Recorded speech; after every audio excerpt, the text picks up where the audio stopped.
complexity, and they expose the problems, expose the root of the problems. They reveal God's answers and God's solutions to the problems. Justice in the kingdom of God is ultimately about what God's doing in the world to make right what's wrong, to stand for what's right, to do what's right, and to right what's wrong. And so, unsurprisingly then, what the scriptures say about justice is complex. Right? It's wise, it's layered, it's textured, it's deep, it's complex. And there's a ton of things the scriptures say about it. And so one of the challenges that we'll have in this series is to convey the various facets of the biblical picture of justice in a way that does, I don't want to use a pun, but does justice to the text itself, right? Does justice to the scriptures, that faithfully represents the scripture's teaching, and yet is clear and concise enough to be helpful. We don't want to oversimplify, because that's dangerous. That's like putting a blunt object in our hands when we need a scalpel, right? When the surgeon needs a scalpel. And so we don't want to oversimplify, but at the same time, we need to just be able to take this section by section and think through and build this picture. And so we've tried to calibrate the right pace, as well as carefully select the most important passages that are really going to build out this picture for us. Let me go ahead and just share kind of the game plan for today and how I want to approach this. Today is all about laying a foundation, exploring the foundations of the Bible story, going from the story of creation to Sinai, exploring those foundations to see it essentially a single point, that justice is central to the purpose of God in His kingdom, and it is so from creation itself. And so the way we're going to go about this class, or the sermon today, want to spend 3 parts. Right? The first part, I want to just lay out some preliminary concepts. That'll be short and quick. We're not going to do any textbook definitions, but just start to build sort of a word picture and start to bring some concepts to the table so that we can fill out our picture of justice and the biblical picture of justice. Part 2 is where I really want to spend the most time. I want to dig into the story of creation in Genesis 1 and see what Genesis 1 teaches us about justice. And then we're going to step back and just see how the story continues all the way to Mount Sinai and look at some strands there and see how that fills out that picture of justice as well. So, part 1, preliminary concepts. Biblical justice is about retribution and restoration. Sometimes we may see one, or different justice camps may see one side of that over the other, but understand the biblical picture of justice is concerned with both retribution against evil and restoration for the hurting, the suffering, and those kinds of things, raising up. So retribution and restoration, those are some things we need to have in our hearts and minds. Biblical justice is concerned with the oppressor and the oppressed, right? How do you deal with the one who is guilty of wrong, who's done injustice and violence to someone else or to people groups and that sort of thing? What about the person or the people who are oppressed, right? Biblical justice is concerned with both. Ultimately, biblical justice is concerned with what's right, right? And that idea of rightness is really going to be at the heart of our picture here. And this is all across our culture and our daily lives, right? Anything from, you hear about human rights, right? That's getting at that. We have a Bill of Rights, right? It's striking at that same heart. We'll say things like, that's not right. It's not fair. Or make it right, right? Again, all of that striking at the heart of the same ideas here, right? As we fill out our picture of biblical justice. Here's one that we need to see. Biblical justice is not pitted against grace. Sometimes I'll hear things like, God is just, but man, I'm thankful that He's also gracious, right? What we're doing there is we're saying justice and grace are in competition with one another, right? That it's almost as if there's 2 parts of God that are warring against the other part. And that's not at all how justice grows out of the Scriptures. It's not justice versus grace, but it's gracious justice, right? When we see the picture of God's justice, this is grace, this is goodness, this is mercy, this is a blessing that the people of God pursue throughout the Bible story, right? And so that it's important that we see this piece. Most likely, if we're to err in this room, I'm guessing we maybe have that preconception sometimes that it's justice versus grace, but it's gracious justice. It's not justice versus mercy. It's merciful justice. And then finally, what I want to just start to bring is words that are connected together. We'll fill this word map out a little bit more, but one of the things you'll see in scriptures is justice and righteousness go together, right? They're often used in partnership. They're sometimes overlapping. Sometimes our Bibles will adjust the translations and even swap the translations a little bit. So understand, when we talk about justice, we talk about righteousness, and we're all sort of talking in this same world of what God is doing in the world. All right, that's part one. That's the quick part.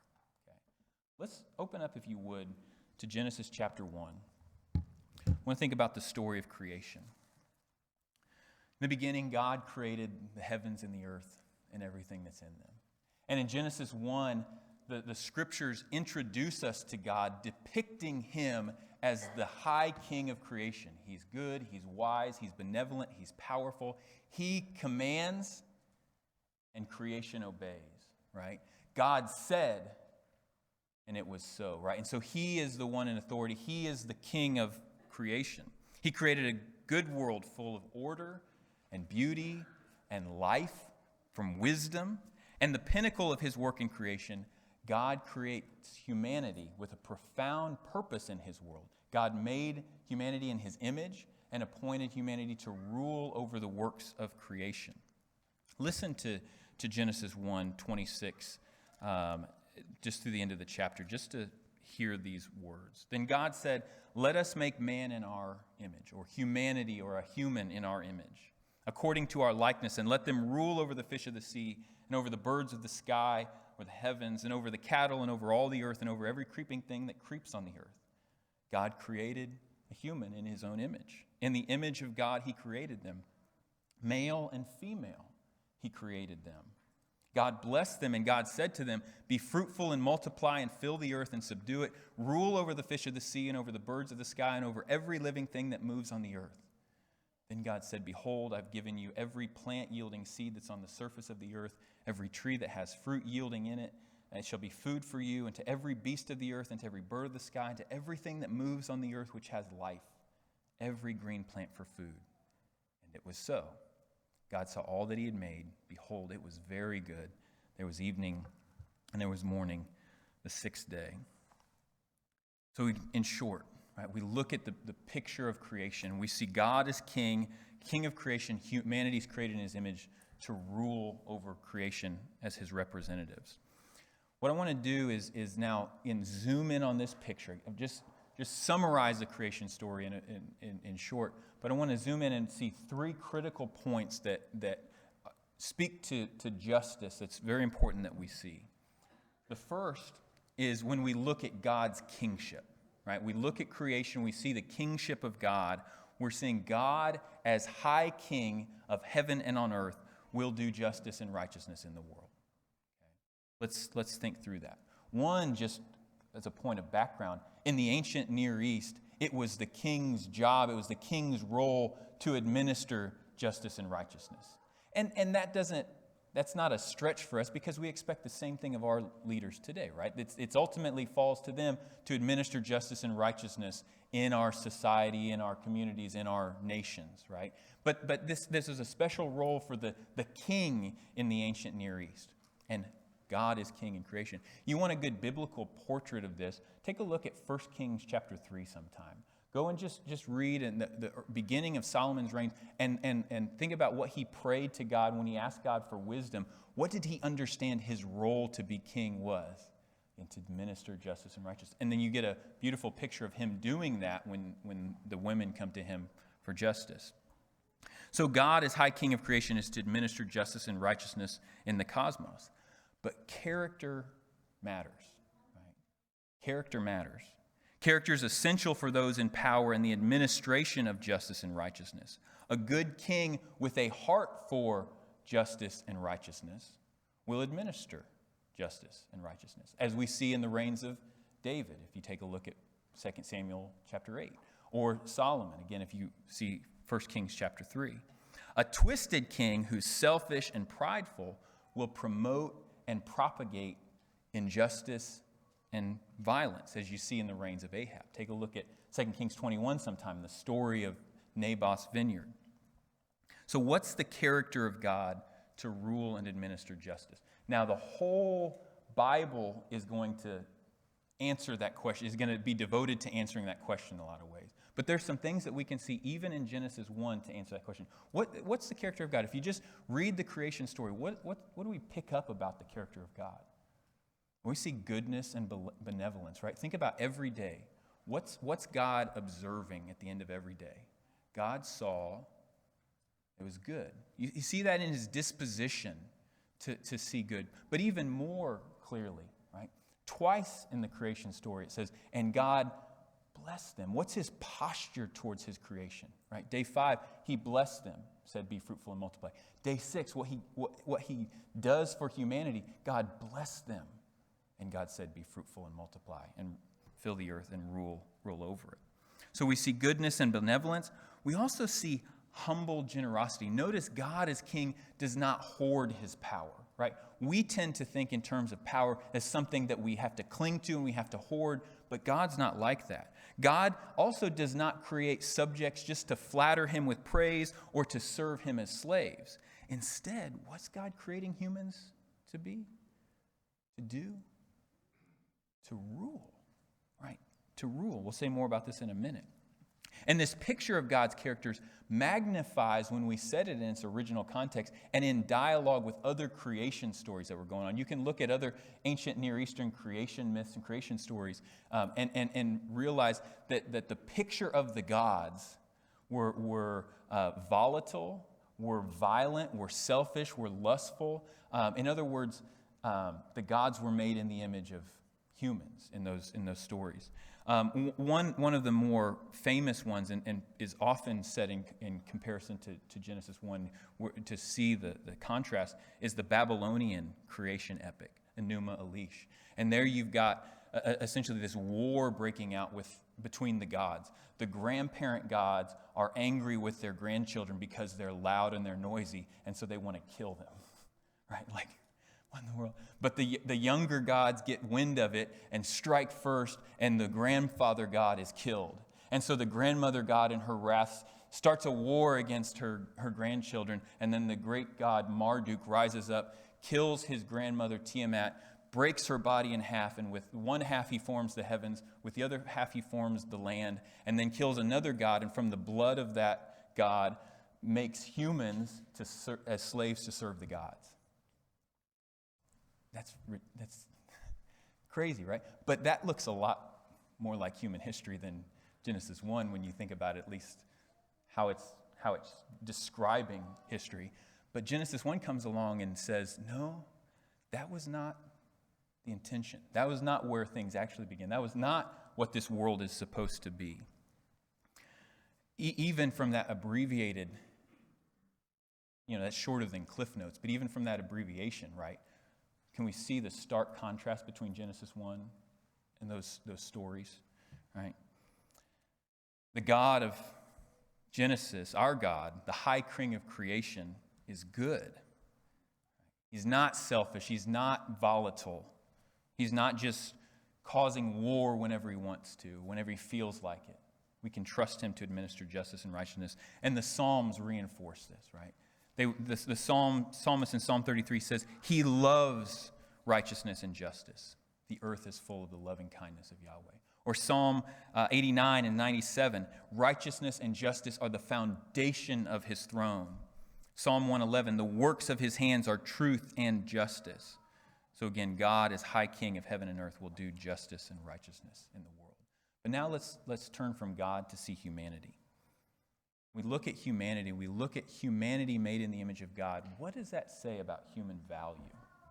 Every human The image of God is worthy of justice. Listen again. Let us make humanity in our image, according to our likeness. Let them rule over the fish of the sea and the birds of the heavens, over the cattle and wild beasts and everything that creeps on the earth. God created humanity in his own image. In the image of God, he created them. Male and female, he created them. We've got to hear this. Every human being, regardless of gender, and when we take Genesis 1 and fill it out and understand what's being said here, regardless of gender, ethnicity, race, rank, socioeconomic status, is made in the image of God, and therefore, and I think we can borrow from Thomas Jefferson, say, endowed with certain unalienable rights. Right? Every human being, male and female, red, brown, yellow, black, white, strong, weak, rich, poor, young, old, citizen and refugee, unborn and dying, has an incredible, immense, inherent value, dignity, honor, worth, and is therefore has the right to be treated with dignity, value, honor, concern, respect. As Psalm 8 says, you've made him, humanity, a little lower than God and crown him with glory and majesty. What does that say about human value? Right? Again, these words are magnified when we set them in their original context and see them in dialogue with those ancient creation myths. We've already seen the view was that humans were created as slaves to serve the gods, right? To feed them through sacrifice, to let the gods rest because they're royalty and they deserve to rest. Contrast the ethical implications of those opposing worldview forming origin stories. If you believe every human being is a slave, how will you treat others? Right? If your worldview is we were just made as slaves, how will that shape the way you treat others? But if you believe every human being is royalty and a special representative of God, how will you treat others? Furthermore, in the ancient Near East, kings were often viewed as the statue or the image of the god, right? The king alone, right? Not everyone else, but the single representative of the gods was the king. In the scriptures, as we've seen, that's been democratized. But again, contrast the ethical implications. If you believe the king alone is the image of God, how do you regard wealth and power? How will you treat the vulnerable, the poor, the weak, the powerless? But if you believe every human is made in the image of God, how does that revolutionize the way you view these things and the way you treat others? So again, every human as the image of God is worthy of justice. So when we look at human value, we see something about justice. Even more, or also, right? Not just human value, but when we think about human vocation, we'll see justice is central to the human vocation. What is that human vocation? What were humans created to do, called to do, appointed to do? We were made in the image of God and appointed to rule as representatives of God on the earth. And so every human as the image of God then is to do justice and righteousness just as God would. Right? Again, listen to this calling. Let us make humanity in our image. Let them rule. In Genesis 1:26, Genesis 1:28, God blessed them. God said, be fruitful, multiply, fill, and rule. Right? So seeing that royal task, that royal vocation, Psalm 8, again, you make him rule over the works of your hands. You put all things under his feet. God is the high king enthroned in heaven. Humanity is appointed as lesser rulers to represent him on the earth. And so implicit in that call is to do righteousness and justice. And how would we rule, though? How would we do that? Because you can define justice all sorts of ways, right? Again, if you believe humanity is slaves, you'll define justice in certain ways. But if you believe they're made in the image of God, that shapes your definition. So how would we rule, right? How should we administer justice and righteousness? Again, character matters. Character matters. If we are to rule as representatives of God on the earth, we must rule as he rules, imitating and embodying his character, taking on his agenda and his values. To say it this way, if God, the high king of heaven, loves justice and righteousness, we as those representing him should love justice and righteousness as well. If God's throne is founded on justice and righteousness, we rule over our small share of creation founded on justice and righteousness as well. If the works of God's hands are truth and justice, what should the works of our hands be? So again, every human as the image of God is to do justice and righteousness. So again, we see in Genesis 1 what we look at about the kingship of God, about inherent human value, about the human vocation. This is going to be the bedrock of the biblical vision of justice. And understand then, justice is not a situational, time-bound command in Scripture, right? When God told Noah to make an ark out of gopher wood, right, that command had an expiration date. Right? Some of the commands in the Torah, right? The manual of sacrifice in Leviticus 1 through 7, the instructions for sacrifice, that had an expiration date, right? That's not just a universal commands. What God says about justice, though, that's rooted and woven into the very fabric of creation, right? It flows from the heart and character of God and is central for his purpose in his kingdom in creation.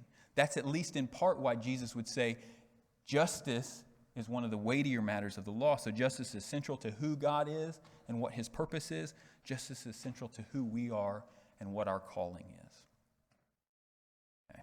So that's digging into the roots of the creation story. What I want to do now is step back and just scan the story from creation to Sinai. We won't dig into this with the same depth, but what we're going to do is we're just going to trace a few arcs. As I said at the beginning, right? And we get this from reading the Bible, right? Man, it's a complex story, right? Lots of layers. What I want to do is isolate a few strands of thought, a few story arcs that we can focus in on. The first is that of sin and human rebellion. So when we trace the story of the Bible and just follow that strand of human rebellion, what we could call failed images and evil kingdoms, right? What we're seeing is humanity corrupting the world through injustice. We would throw idolatry as a big category in there too, but we want to especially focus on injustice as central to how humanity's corrupting the world. Right? So think about Genesis 3. What do we see when in that first sin? What's going on when Eve eats the fruit? Disobedience? Yes, but it's more than that, isn't it? What's going on in her heart? Right? It's this selfish ambition. What did the serpent hold out in front of her? If you eat this, you'll be like God, knowing good and evil. God's holding out on you. He knows that you can do more if you would just eat this thing. And so it's this selfish ambition to advance, to grow, to gain power, to seize power, but to do it apart from God. And that seed, right, as we trace it through the biblical story, grows into a forest of injustice. Read the story of Cain in Genesis 4 and Lamech in Genesis 4 and the flood in Genesis 6. And what do we see increasing exponentially, multiplying, right? Injustice and violence. You see the bitterness and the indignation against Abel by Cain and then the murder of his brother, right? Cain killed Abel. And even in that statement, what does God say about Abel's blood? It's crying out from the ground, right? Again, showing the sacredness of life, the sacredness of justice. Okay, so we see this murder. When we get to the story of Lamech, what's he doing? He's just collecting wives as if they're property. Then he kills someone over something very trivial and then celebrates it and rejoices it and sings a song about it. But then when we get to the flood in Genesis 6, what's going on? The world is full of what? Of violence. And the thought and intention of everyone's heart is only evil continually. And Noah alone stood out as one who does what? Righteousness. And then continue the story on, and you think about something like even after the flood, you've got Sodom and Gomorrah, right? What's going on in Sodom and Gomorrah? You see that despicable scene of their depravity and their perverseness in Genesis 19, where you've got the attempted sexual violence, where all the men in the city come along to beat down the door and attack the two men that are staying with Lot, right? Even the stories of the patriarchs are so full of cheating and deceit, and then what they do to Joseph, where they the hate that builds up in their heart, and they drag him off, they throw him in a pit, then they throw him off in slavery. And then you think about the story of the Exodus and the people of Israel, Abraham's descendants themselves, becoming victims of systemic injustice, right? Where they're oppressed in harsh slavery and bitter labor. And then you see the population control and the attempted infanticide and all the things that are going on there. And so you trace the story of the failed images of God, their failure, the story of sin, and it's the story of injustice, the multiplication and spread of injustice in the world. But despite all that corruption through injustice, amazingly, remarkably, God does not abandon his purpose in the world or his purpose for and through humanity. So we see another strand is God's kingdom come, right? And God working to bring justice through divine judgment. Think about just a few of these key scenes, right? Genesis 6. Well, first Genesis 3, you get a very cryptic little promise that the serpent will be defeated. But then Genesis 3, and you see the story of God bringing judgment upon evil through the flood. But what do you notice about that? One, he's not allowing evil to just persist. He's dealing with evil. He's going to purge the evil. But what other characteristic do you see about God's judgment there? It's marked by what? Patience, right? Do you see patience in his judgment? That he would allow it to fill up that full before he would render judgment. Or think about the story of Sodom and Gomorrah and God's judgment against Sodom and Gomorrah. He will not allow evil to endure. There's some other things that we see about his judgment there, right? Again, we see patience, his willingness to let it go this far, but that dialogue that he has with Abraham, he would not let the righteous be swept up with the wicked. So there's something about God's justice there. He would not let the righteous be swept up with the wicked. Even more, right?